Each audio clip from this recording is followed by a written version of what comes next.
Dear students, प्रिय विद्यार्थियों, मैं रविकांत शर्मा आपका हमारे YouTube channel all in one पर हार्दिक स्वागत एवं अभिनंदन करता हूं। जैसा कि हम पढ़ रहे हैं क्लास 10th की मैथ और चैप्टर नंबर सेकंड हमने पिछली क्लास में हमने फिनिश कर दिया, समाप्त कर दिया और हम आज नेक्स्ट चैप्टर की बात करेंगे और नेक्स्ट चैप्टर के बेसिक के बारे में हम बात करेंगे। सेकंड चैप्टर हमने पूरे बेसिक से लेकर और पूरे सारा ऊपर हाई लेवल तक कंप्लीट कर दिया। आज हम third chapter lesson chapter number third शुरू करेंगे, जिसका नाम है दो चर वाले रैखिक समीकरण। जिसका नाम है दो चर वाले रैखिक समीकरण युग्म। आज इसके बारे में हम बेसिक से, जैसा कि आपको पता है कि हम हर चैप्टर बेसिक से लेकर चलते हैं कि पहले उसके बारे में हमको जानकारी होनी चाहिए कि इसमें हमको पढ़ना क्या है, इसके बारे में हमको जानना क्या है। फर्स्ट चैप्टर में हमने जाना था शुरू से लेके बेसिक से, ऐसी सेकंड में किया। आज भी हम इसमें बेसिक, जैसा कि आपको नाम से पता होगा, युग्म, युग्म का मतलब पेयर, पेयर का मतलब जोड़े। समीकरण पढ़ेंगे हम। समीकरण क्या होते हैं? रेखिक, आपको बहुपद में पढ़ाया था मैंने, जिसकी घात क्या हो, एक हो, तो उसको क्या कहते हैं? रेखिक बहुपद। तो दो चर, अब इसमें क्या होगा कि बहुपद में तो एक ही चर आ रहा था, इसमें कितने चर आएंगे? दो चर आएंगे। कितने चर आएंगे? दो। तो इसका मतलब दो चर होंगे, जैसे एक x आएगा और एक y आ सकता है। कोई भी दो चर ले सकते हैं। चर राशियां, जैसे कि मैंने उसमें बहुपद वाले चैप्टर में पढ़ाई थी, चर और अचर राशियां जो हमें ज्ञात नहीं होती उनको चर राशियां कहते हैं। जो प्रश्न के अनुसार दी हुई शर्तों पर क्या होती हैं, निर्भर करती हैं, उनको चर राशियां कहते हैं। तो इसमें कितनी राशियां आएंगी? जैसे कि दो चर आएंगे और रेखिक होगी और समीकरण युग्म, युग्म का मतलब पेयर होंगे। दो रेखिक समीकरण होंगे, उनको हम रेखिक समीकरण युग्म कहेंगे। आज हम इस चैप्टर के बारे में सबसे पहले पढ़ेंगे कि हम समीकरण क्या होता है। पहले हम समीकरण के बारे में जानेंगे कि समीकरण और बहुपद में अंतर क्या है। कि बहुपद और समीकरण में, बहुपद जो होता था वो जैसे ए एक्स प्लस बी और ए नॉट इज इक्वल टू 0। अब इसमें क्या होगा कि इसमें दो चर आएंगे, जैसे कि मैंने अभी बताया था। जैसे मैंने लिखा A X plus B Y plus C is equal to 0 और A comma B not is equal to क्या नहीं होना चाहिए? 0 नहीं होना चाहिए। एफ एक्स वाई दो डिनोट करता है। इसमें केवल क्या है कि यहां से आपको दिख रहा होगा, ये यहां से आपको दिख रहा है, ये इस तरीके से इक्वल का निशान। तो यहां चर और अचर के बीच में क्या स्थापित कर दे? समानता का संबंध स्थापित कर दे। उसको क्या कहते हैं? हम क्या कहेंगे? समीकरण कहेंगे। क्या कहेंगे उसको? समीकरण कहेंगे। तो ये एक गणितीय संबंध है। क्या है ये? एक गणितीय क्या है? संबंध है। और संबंध क्या कर दे? चर और अचर के मध्य समानता का क्या है? समानता का मतलब बराबर का, बराबर के क्या संबंध स्थापित कर दे, उसी को हम समीकरण कहते हैं। इसको हम परिभाषा के माध्यम से लिखते हैं कि परिभाषा किस प्रकार से होगी इसकी, कि समीकरण किसे कहेंगे। लिखो समीकरण की परिभाषा के एक गणितीय क्या है? ये संबंध है। क्या है ये? गणितीय संबंध है। क्या है? गणितीय संबंध है। तथा तथा अज्ञात राशि, अज्ञात राशि कौन सी?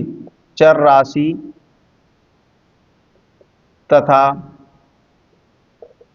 ज्ञात राशि कौन सी? अचर राशि के मध्य समानता का संबंध स्थापित करे, उसे समीकरण कहते हैं। क्या कहते हैं इसको? समीकरण कहते हैं। जैसा कि आपको मैंने बताया कि एक गणितीय संबंध है, समीकरण क्या है? एक गणितीय संबंध है। और अज्ञात राशि कौन सी? चर राशियां। और ज्ञात राशि अचर राशियों के मध्य क्या कर दे? समानता का भाव, बराबर का भाव स्थापित करे, उसे समीकरण कहते हैं। समानता इसमें लिख लेना, इक्वल का भाव, समानता का भाव स्थापित करे उसे क्या कहेंगे? समीकरण कहते हैं। जैसे कि आप लिख लो F X Y equal A X plus B Y plus C is equal to 0। इस तरीके से ये क्या होगा? एक समीकरण हो। यहां तक आपको बात समझ में आ गई? समीकरण पढ़ लिया। अब बहुपद में क्या होता था? बहुपद में तो केवल चर और अचर राशियां मिलाकर एक क्या बनाती थी? चर और अचर राशियां मिलकर एक स्ट्रक्चर का निर्माण करते थे। उसको ही क्या कहते थे? हम बहुपद कहते थे। और प्रत्येक चर की घात क्या होनी चाहिए थी? पूर्णांक होनी चाहिए थी। तो यहां क्या कर रहा है? ये समीकरण क्या कर रहा है? समानता का भाव स्थापित कर रहा है। उसी को क्या कह देते हैं? हम समीकरण कहते हैं। बहुपद और समीकरण में ये अंतर है। और बीजीय व्यंजक और समीकरण में क्या अंतर था? बीजीय व्यंजक में घात कोई भी हो सकती थी, और बहुपद में क्या घात थी? बहुपद में ये थी कि प्रत्येक चर की घात क्या होनी चाहिए? एक क्या प्रत्येक चर की घात एक धनात्मक होनी चाहिए। ये समीकरण आपको समझ में आया होगा। अब आगे हम पढ़ेंगे समीकरण के बाद में रेखिक समीकरण। भाई समीकरण पढ़ा, उसके बाद में रेखिक समीकरण पढ़ेंगे कि रेखिक समीकरण होता क्या है। बहुपद में मैंने बताया था कि जिसकी घात कैसी होनी चाहिए? एक सिंगल, एक घात का समीकरण, उसको रेखिक समीकरण कहते हैं। तो वो रेखिक बहुपद कहते हैं। तो इसी प्रकार से रेखिक समीकरण भी क्या हो जाएगा? कि वह समीकरण जिसकी घात क्या होनी चाहिए? एक होनी चाहिए। क्या होनी चाहिए? एक। तो एक समीकरण पढ़ेंगे रेखिक समीकरण। क्या पढ़ेंगे? रेखिक समीकरण के बारे में हम पढ़ेंगे कि एक समीकरण को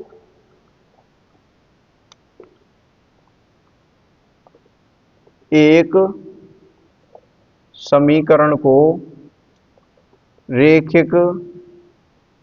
समीकरण कहते हैं। कब कहेंगे? जब उसके चर की घात क्या होनी चाहिए? रेखिक समीकरण कहते हैं यदि इसमें प्रयुक्त चर की घात कैसी होनी चाहिए? प्रयुक्त चर की घात कैसी होनी चाहिए? एक हो। प्रयुक्त चर की घात कैसी हो? एक हो। उसको क्या कहेंगे? रेखिक समीकरण कहते हैं। जैसे प्रयुक्त चर की घात कैसी हो? एक हो। जैसे 2x plus y is equal to 0। इसको क्या कहेंगे? देखो यहां चर कैसी आई? एक घात है। यहां भी चर की क्या घात है? एक घात है। तो एक घात का समीकरण रेखिक समीकरण करेंगे। एक समीकरण को रेखिक समीकरण कहते हैं यदि प्रयुक्त चर की घात कैसी हो? एक हो। यहां कैसी है? एक है। आगे देखो एग्जाम्पल कोई देखते हैं। 3x plus y minus z is equal to 0। ये यहां पर कितनी है? एक एक एक। ये कितने घात का है? ये दो चर वाला समीकरण है। इसमें चरों की संख्या कितनी है? एक दो। इसमें तीन चर हैं, तो तीन चरों वाला समीकरण हो गया। इस तरीके से इसको क्या कहेंगे? रेखिक समीकरण कहते हैं। यहां तक बात समझ में आ गई आपके? रेखिक समीकरण और समीकरण। समीकरण किसे कहेंगे? कि जो चर और अचर के मध्य समानता का भाव क्या कर दे? स्थापित कर दे, उसको समीकरण कहते हैं। रेखिक समीकरण किसे कहेंगे? एक समीकरण को रेखिक समीकरण कहते हैं यदि प्रयुक्त चर की घात क्या हो? एक हो। उसको क्या कहेंगे? रेखिक समीकरण कहेंगे। एग्जाम्पल्स हमने देखे क्या है? 2x plus y 0, 3x plus y minus z बराबर इक्वल टू 0। यहां तक आपको समझ में आया होगा।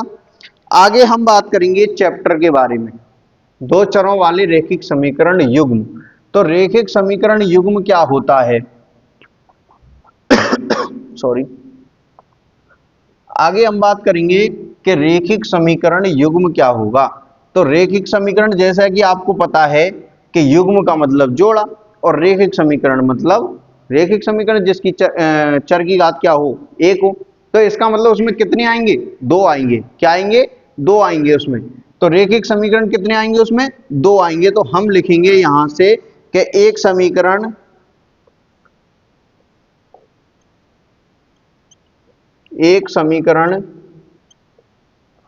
एक समीकरण जिसमें दो चर विद्यमान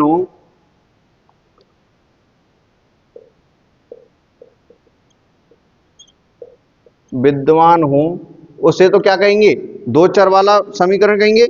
तो उसको क्या कहेंगे, दो चर विद्यमान हो तथा प्रत्येक चर की घात कैसी हो, प्रत्येक चर की घात कैसी हो, प्रत्येक चर की घात एक हो। क्या हो, एक हो। तो वह द्विचर, दो चरों वाला रेखिक, क्या कहेंगे, रेखिक समीकरण, दो चरों वाला रेखिक समीकरण, या क्या कहेंगे, द्विचर, क्या कहेंगे, द्विचर रेखिक समीकरण कहते हैं।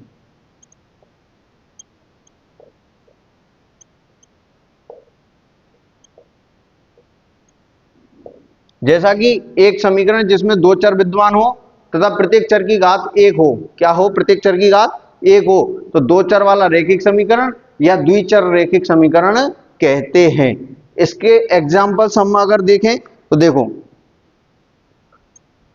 दो चरों वाले रेखिक समीकरण का मानक रूप मैंने बताया कैसा होता है।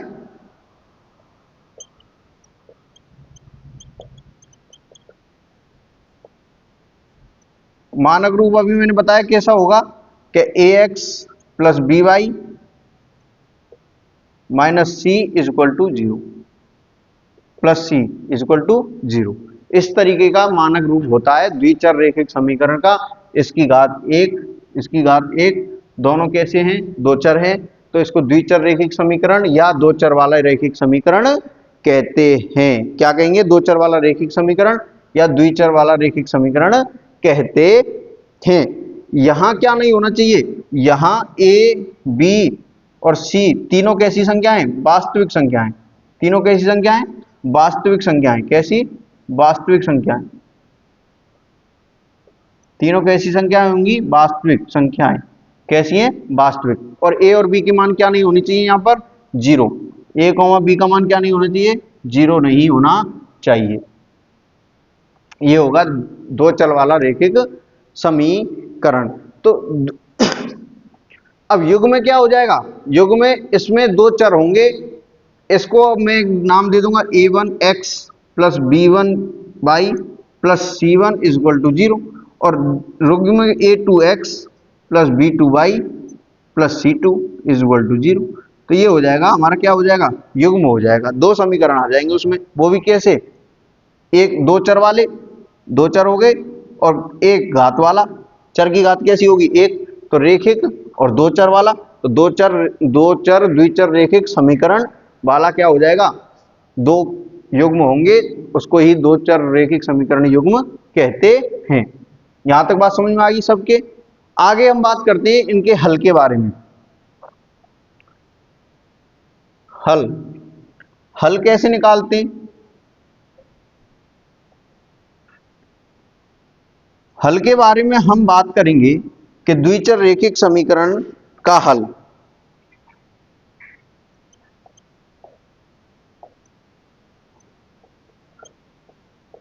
रेखिक समीकरण का हल, रेखिक समीकरण के हल के बारे में हम बात करें कि द्विचर रेखिक समीकरण का हल कैसे निकालें। तो इसको सॉल्व करने का तरीका, सॉल्व करने के तरीका ये है कि x का मान रखेंगे, y का मान निकलता आएगा हमारा। तो इसमें जो हल क्या होता है इसका, कि द्विचर रेखिक समीकरण के x व तथा y के वे मान जो क्या कर दें, समीकरण को संतुष्ट कर दें, उसी को द्विचर समीकरण का क्या कहेंगे, हल कहेंगे। तो क्या लिख देंगे इसको हम कि माना ax plus B Y plus C is equal to zero. एक क्या है, द्विचर, क्या है, द्विचर रेखिक समीकरण है। क्या है, द्विचर रेखिक समीकरण है।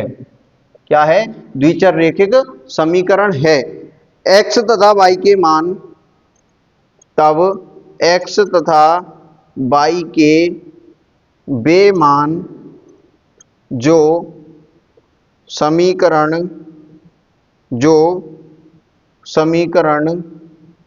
को संतुष्ट क्या करते हैं? संतुष्ट करते हैं। क्या करते हैं? संतुष्ट करते हैं। x तथा y के विमान जो क्या करते हैं? समीकरण को संतुष्ट करते हैं, वो क्या कहलाते हैं? द्विचर रेखिक समीकरण के रेखिक समीकरण के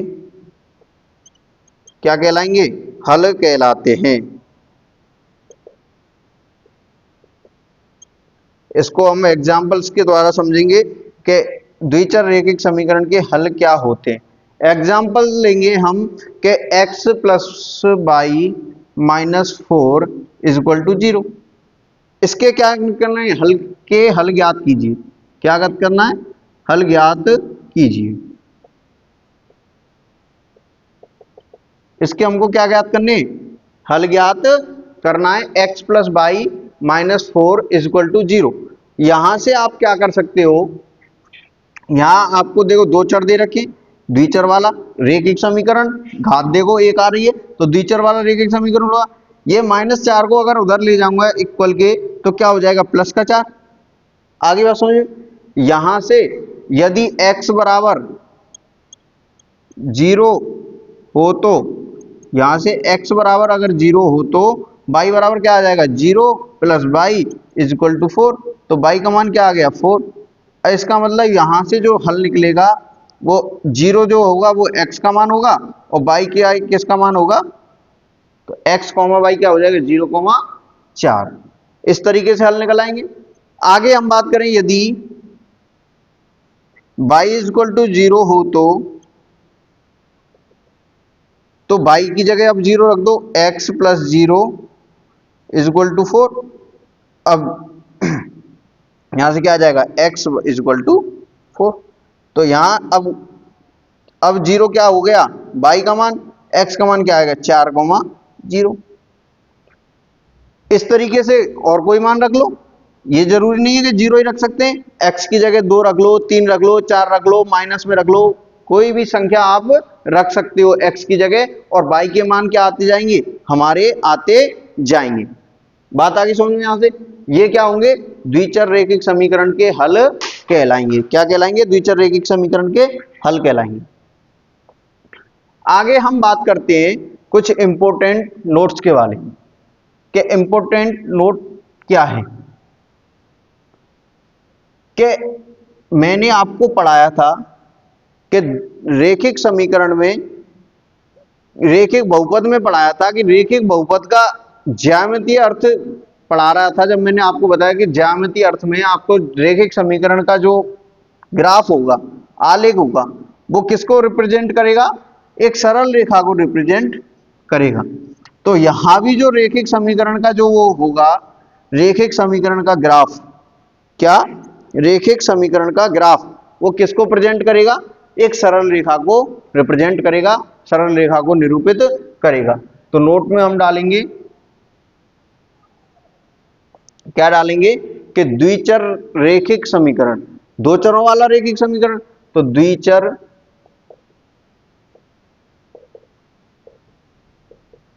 रेखिक द्विचर रेखिक समीकरण का प्रत्येक हल इसके द्वारा, प्रत्येक हल इसके द्वारा निरूपित, इसके द्वारा निरूपित द्विचर रेखिक समीकरण का प्रत्येक हल इसके द्वारा निरूपित सरल रेखा को क्या करता है? को एक बिंदु की स्थिति को व्यक्त करता है। द्विचर रैखिक समीकरण का प्रत्येक हल इसके द्वारा निरूपित सरल रेखा को एक बिंदु की स्थिति को क्या करता है, व्यक्त करता है। इसके बाद में लिखेंगे कि तथा इसका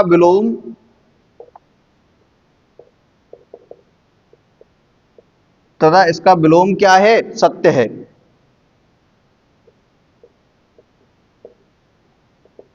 इसका विलोम भी क्या है, सत्य है। द्विचर रैखिक समीकरण का प्रत्येक हल इसके द्वारा निरूपित सरल रेखा को एक बिंदु की स्थिति को व्यक्त करता है। आगे हम सेकंड नंबर के नोट के बारे में बात करते हैं कि इसके क्या होंगे, एक रेखा पर अनंत हल हो सकते हैं। क्या हो सकते हैं, अनंत हल हो सकते हैं। तो लिखेंगे द्विचर रैखिक समीकरण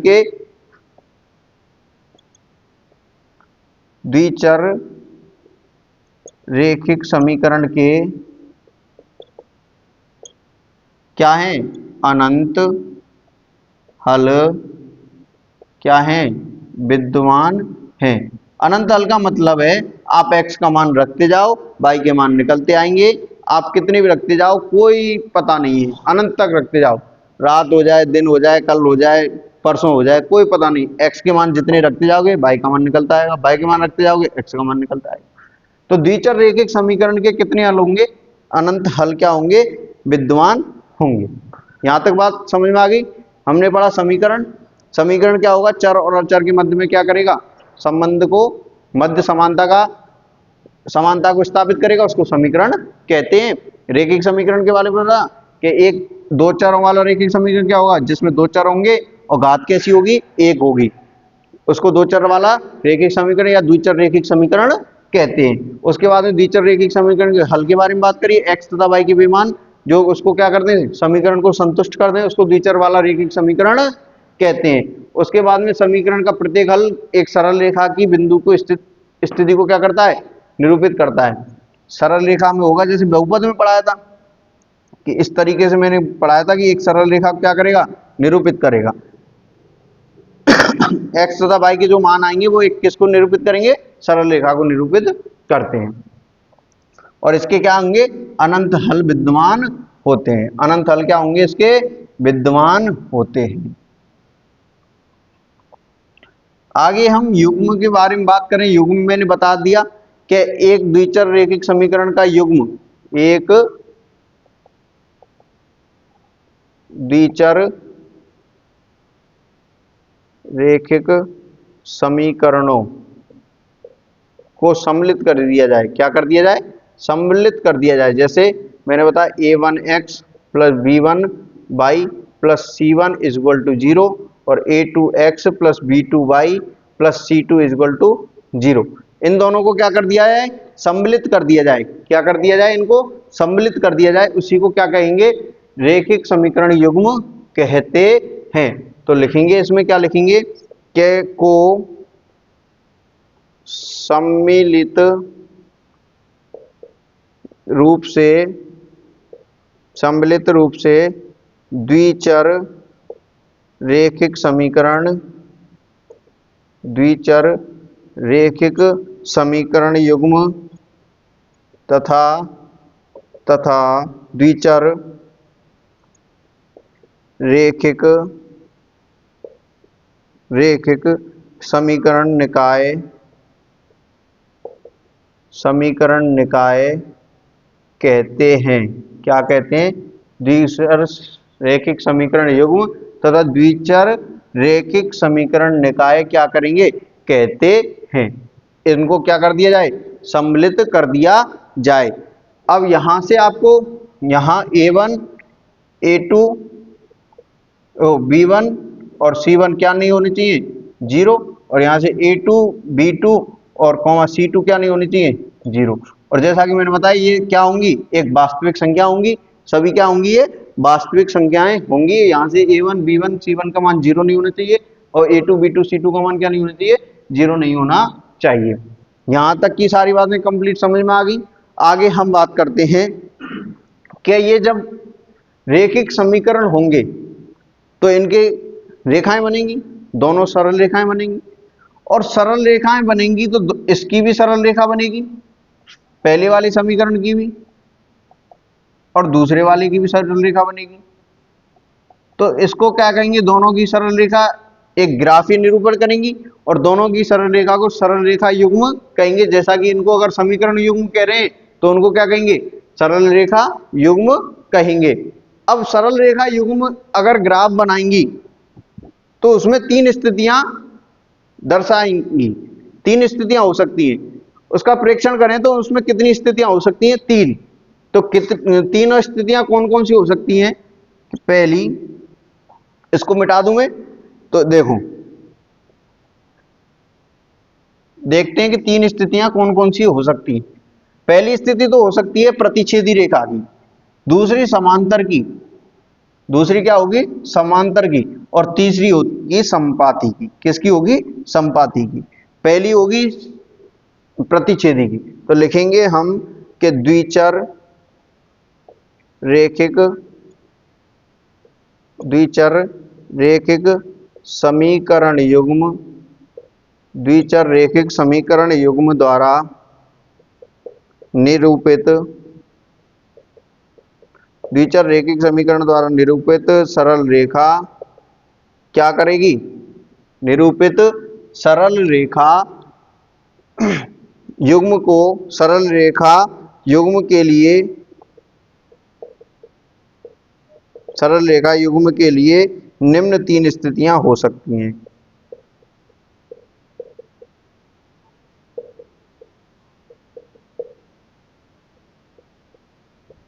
निम्न तीन स्थितियां हो सकती हैं। सरल रेखा युग्म के लिए क्या हो सकती हैं? निम्न तीन स्थितियां हो सकती हैं। पहली स्थिति क्या होगी? प्रतिच्छेदी रेखा।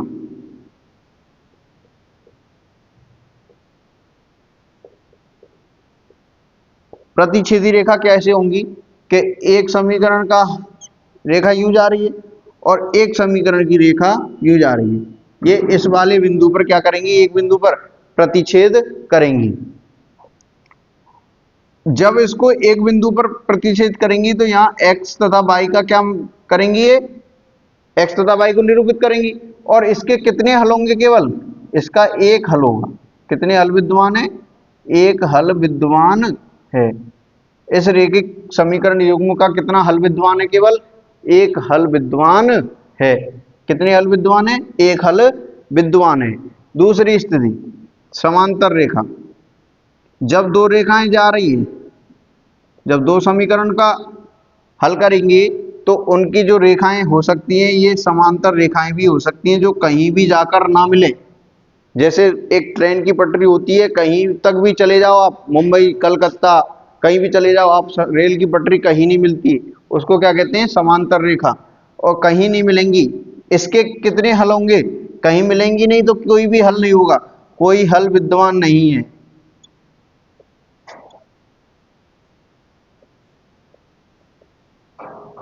कोई हल विद्यमान नहीं है। इसके बाद में तीसरी स्थिति क्या होगी? संपाती। संपाती का मतलब एक दूसरे के ऊपर स्थित होंगी। संपाती रेखाएं, संपाती रेखाएं का मतलब ये दूसरी रेखा भी इसी के ऊपर स्थित होगी। अब स्थित होगी तो इसका मतलब इसी के ऊपर अनंत हल होंगे। क्या होंगे इनके? अनंत हल होंगे। क्या होंगे? अनंत हल विद्यमान है। अनंत हल क्या है? विद्यमान है। इस ये जब रेखिक समीकरण युग्म को हम हल करेंगे तो सरल रेखा की युग्म के लिए निम्न तीन स्थितियां क्या होंगी? विद्यमान होंगी। पहली प्रतिच्छेदी, दूसरी समांतर, तीसरी संपाती।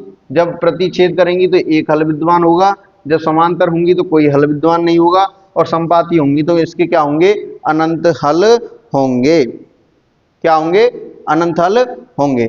इसके बाद में हम बात करते हैं कि एक हल अगर विद्यमान है तो इसको अवरोधी समीकरण भी कहते हैं। क्या कहते हैं? अविरोधी समीकरण। क्या कहते हैं? अवरोधी समीकरण कहते हैं। क्या कहेंगे? अवरोधी। और एक संगत समीकरण भी इसको कहते हैं। संगत समीकरण। क्या कहेंगे? संगत समीकरण भी कहेंगे और अवरोधी समीकरण भी कहते हैं। संगत युग्म समीकरण या संगत समीकरण कुछ भी कह सकते हैं। इसके बाद में कोई हल विद्यमान नहीं है तो इसको असंगत युग्म भी कहेंगे। इसको क्या कहेंगे?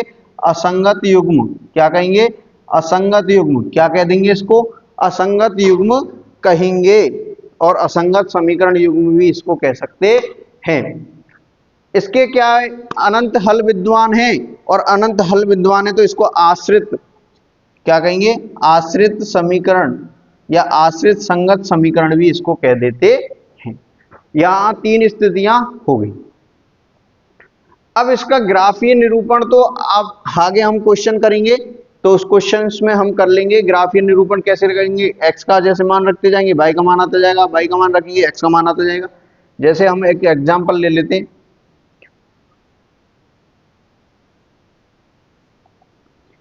तो ग्राफीय निरूपण भी करवा देते हैं एक बार एग्जांपल लेके कि ग्राफीय निरूपण कैसे होगा। ये चीजें आपकी समझ में आ गई होंगी। तो देखिए, इससे पहले हमने एक एग्जांपल लिया था, उसी को हम चेक कर लेते हैं। जैसे x plus y minus 4 is equal to 0, ये लिया था हमने। इसके बाद में दूसरा एग्जांपल ले लें, 2x plus 3y minus 2 equal to 0। यहां से पहले x, इस समीकरण को हल कर लो, तो इसमें समीकरण को हल करेंगे तो इसका मान क्या आएगा, जैसे यदि x बराबर 0 हो तो, 0 हो तो y बराबर क्या आ जाएगा, x की जगह 0 रख दो, इसको इधर ले जाएंगे, 4 को तो उधर चला जाएगा, y क्या आ जाएगा, y, तो y बराबर 4। तो यहां से x तथा y के मान क्या आ गए, x0 y 4। दूसरा, अब यदि y बराबर 0 हो, हमने रखा, तो देखो यदि y बराबर 0 हो तो कैसे होगी स्थिति, y 0 रख दो, x प्लस 0 इजक्वल टू 4 हो जाएगा, x बराबर 4 हो जाएगा। अब यहां से जो मान आ गए 4,0 आ गए।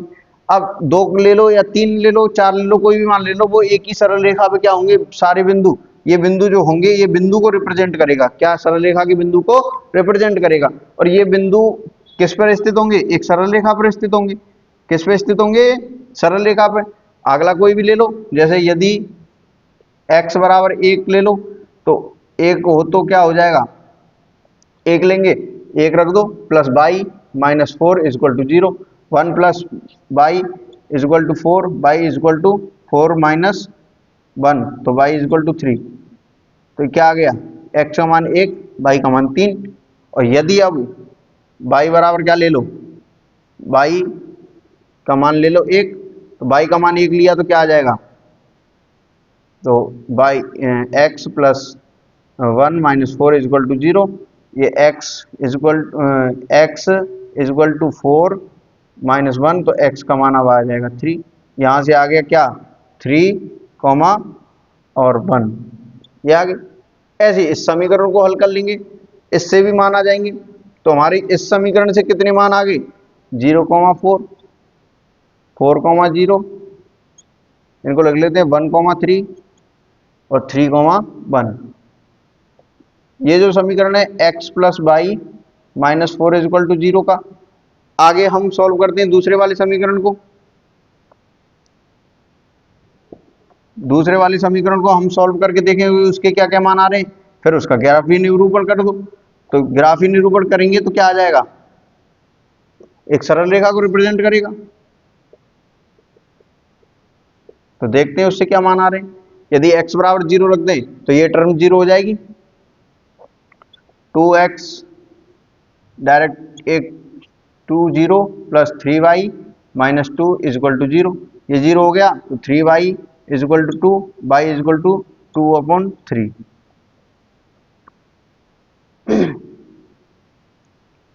यहाँ इसको 6 ले लेते हैं, जिससे आपको क्या हो जाए, कट जाए, पूरे वैल्यू आ जाए। तो 6 लिया हमने, तो y इजक्वल टू क्या आ गया, 2, क्या आ गया, 2। यहां से अब y बराबर 0 रख दो, तो y 0 रखा तो क्या आ जाएगा, 2x plus 3 0 minus 6 equal to 0। तो 2x क्या आ जाएगा, यहां से ये टर्म 0 इजक्वल टू 6, x बराबर 6/3।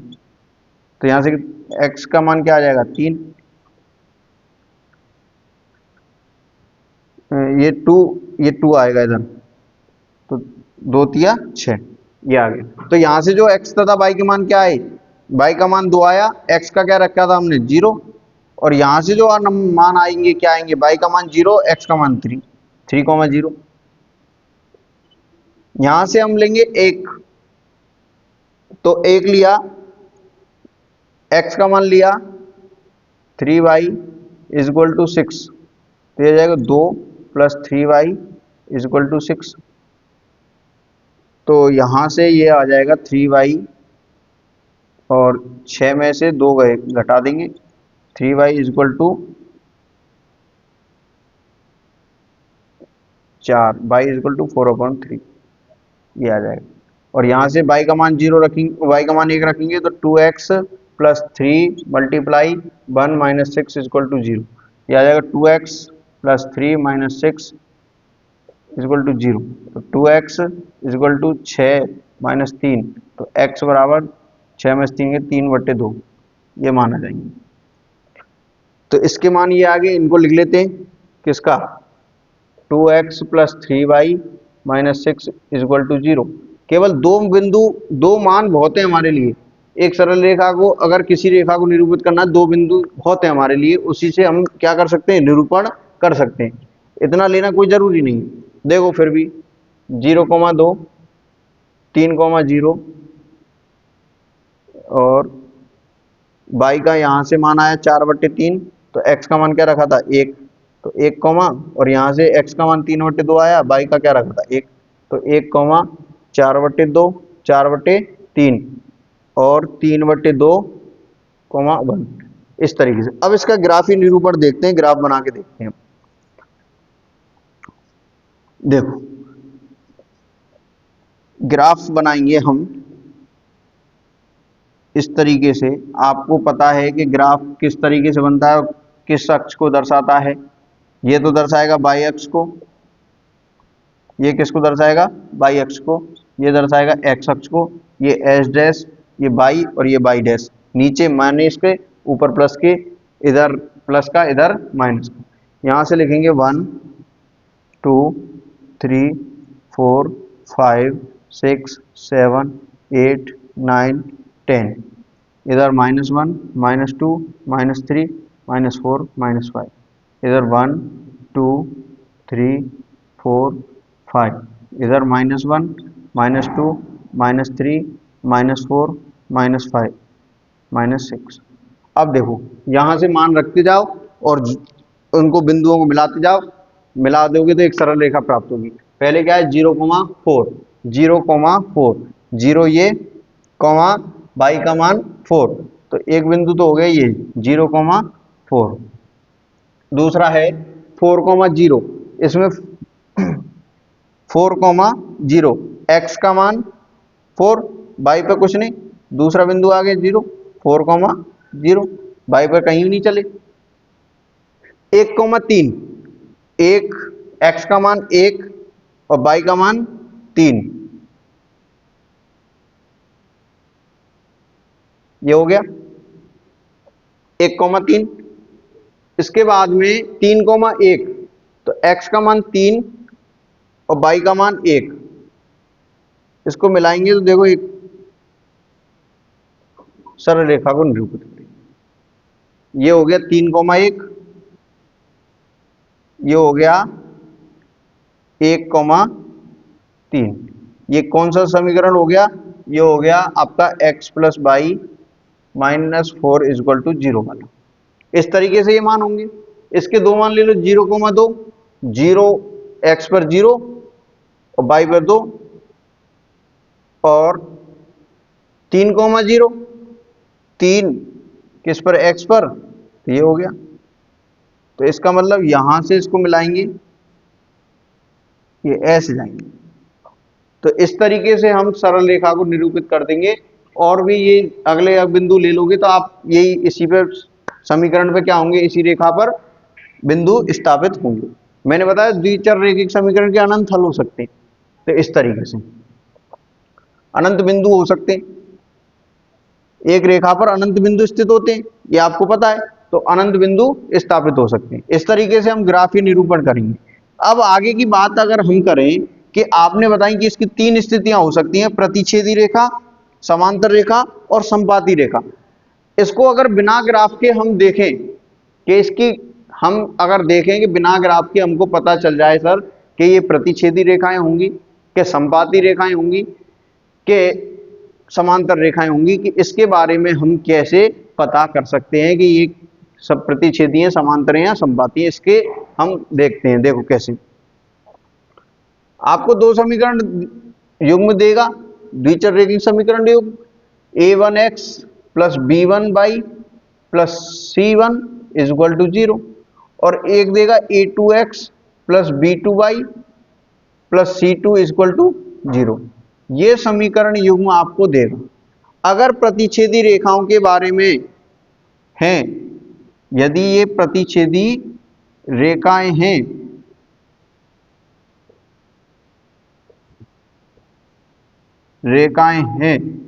तो यदि ये प्रतिच्छेदी रेखाएं हैं तो a1 upon a2 not is equal to b1 upon b2। ये आपको याद करना है कि प्रतिच्छेदी अगर रेखाएं हैं तो a1 upon a2 not is equal to b1 upon b2। और जैसा कि मैंने बताया प्रतिच्छेदी रेखा के कितने हल होंगे, एक हल विद्यमान, एक हल क्या है, विद्यमान है। दूसरी स्थिति के बारे में हम पता करेंगे सर समांतर रेखाएं क्या होती हैं।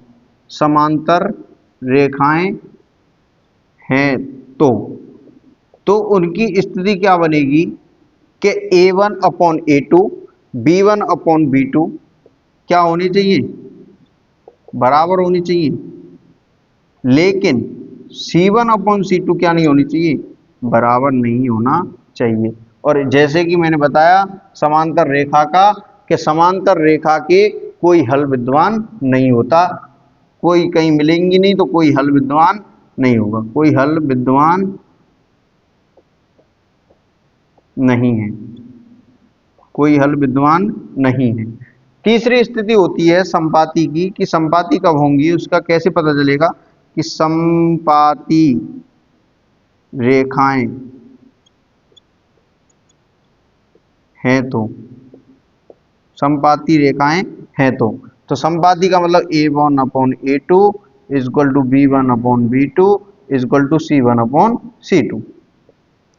क्या है, a1 upon a2 b1 upon b2 c1 upon c2, और अनंत हल विद्यमान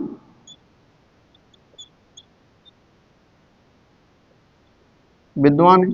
अब इसको हम समझेंगे कि आपको ये समझ में आएगा, नहीं आया सर हमको एग्जाम्पल के द्वारा समझाओ, कि एग्जाम्पल लो एक बार और इनको समझाओ कि प्रतिच्छेदी रेखाएं कैसे निकालेंगे, समांतर रेखाएं कैसे निकालेंगे और संपाती रेखाएं कैसे निकालेंगे। तो आओ एक बार एग्जाम्पल लेते हैं। ये आप स्क्रीनशॉट ले लो एक बार, साथ के साथ आप नोटबुक में आप नोट करते जाएं।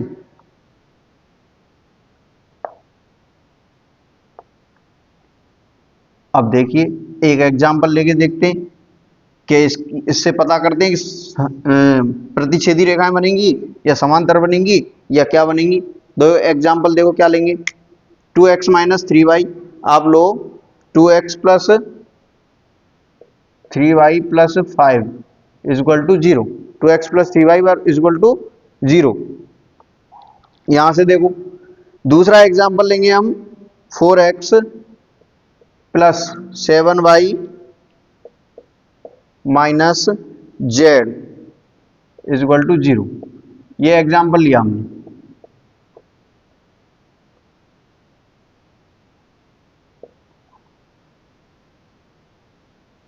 To x plus 3y plus 5 is equal to 0, 4x plus 7y minus z is equal to 0। अब देखो यहां से जैसे समीकरण का मैंने बताया था कि a1 b1 a1x b1y plus c1, यहां से a1 b1 c1 के मान निकालो, a1 b1 c1, a1 b1 c1 क्या आ जाएंगे, a1 आ जाएगा 2, b1 आ जाएगा 3, c1 क्या आ जाएगा 5, a2 B2 C2 का, यहां से A1 का मान आ गया 2, B1 का आ गया 3, C1 का आ गया 5, A2 का 4, B2 का 7 और C2 का -2। ये आ गए, यहां से मान आ गए। यहां से अब प्रतिच्छेदी रेखा के लिए क्या करना पड़ेगा, A1 upon A2 not is equal to B1 upon B2, ये हमको चेक करना पड़ेगा। अगर ये हैं तो इसका मतलब ये क्या है, प्रतिच्छेदी रेखाएं, प्रतिच्छेदी रेखाएं हैं। तो देखो A1 upon A2, A1 2, A2 क्या है 4, इसको सॉल्व करेंगे, 2 का भाग ऊपर देंगे, 2 का नीचे देंगे, 2 एक कम 2, 2 दूनी 4, 1/2 आ गया। अब B1 अपॉन B2, B1 3 दे रखा है, B2 क्या दे रखा है 7, इसका मतलब B1 अपॉन B2 जो आया 3/7, A1 अपॉन A2 जो आया 1/2, इसका मतलब A1 upon A2 is not is equal to B1 upon B2। रेखाएं कैसी होंगी, वो प्रतिच्छेदी, सॉरी प्रतिच्छेदी रेखाएं इस तरीके से हम निकालेंगे। कैसी रेखाएं हो जाएंगी, प्रतिच्छेदी रेखाएं हो जाएंगी। नेक्स्ट एग्जांपल्स में आपको लिए होमवर्क के लिए देता हूं, आप निकालना कि उसमें प्रतिच्छेदी रेखाएं होंगी, संपाती होंगी या समांतर रेखाएं होंगी, उसको कल मैं सॉल्व करवाऊंगा, आप चेक करना। नेक्स्ट आपको समझ में आ गया, यहां से A1 A2 B1 B2 C2 के मान निकाल लेंगे और यहां से A1 B1 अपॉन B2 ये निकाल लेंगे, जिससे हम पता कर लेंगे कि ये संपाती है, प्रतिच्छेदी है या। देखो एग्जांपल आप निकालना, क्या निकालोगे, 2x - 3y plus 4 is equal to 0, ये आपका समीकरण है पहला। दूसरा है 4x - 6y plus 8 equal to 0। ये आपके एनसीईआरटी के ही एग्जाम्पल्स हैं जो आपको करने हैं। एक एग्जाम्पल ये है, सेकंड एग्जाम्पल आपको देखना है। सेकंड एग्जाम्पल आपको करके लाना है क्या, कि 4x plus 5/3y plus 6 equal to 0, और दूसरा समीकरण दे रखा है 8x plus 10/3y equal to 18। इस तरीके से आपको ये दो समीकरण दे रखे हैं, आपको इसमें हल करना है कि ये समीकरण प्रतिच्छेदी रेखाएं होंगी, समांतर रेखाएं होंगी या किस तरीके की रेखाएं होंगी। आशा करता हूं आज का जो बेसिक जो मैंने कॉन्सेप्ट आपको बताए आपको अच्छे लगे होंगे, और आपको वीडियो पसंद आए तो लाइक करें, शेयर करें, सब्सक्राइब करें और ईमानदारी के साथ में आप पढ़ाई करें और अच्छे अंक प्राप्त करें। मैं आपकी यही कामना करता हूं। ईश्वर से बहुत बहुत धन्यवाद। Thank you so much.